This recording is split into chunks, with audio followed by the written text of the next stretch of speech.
उन्वान चमचम, वो नन्ही सी जुगनू। एक छोटे से जंगल में चमचम नामी जुगनू रहती थी। वो सब जुगनू में सबसे छोटी थी और उसकी रोशनी भी बहुत हल्की थी। बाकी जुगनू हंसते कहते, अरे चमचम, तुम तो दिन में भी नजर नहीं आती।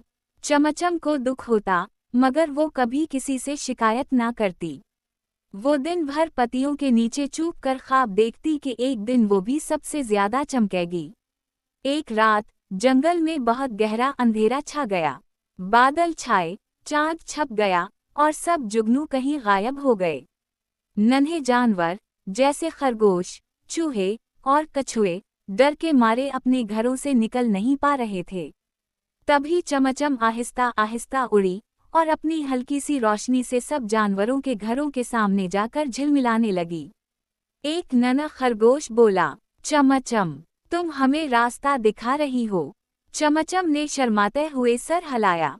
रफ्ता रफ्ता सब जानवर हंसने लगे, बाहर आ गए और कहा, तुम्हारी थोड़ी सी रोशनी ने हमारा दिल रोशन कर दिया। इस दिन से सबने चमचम को माना, चाहा और वो जंगल की नन्ही हीरो बन गई।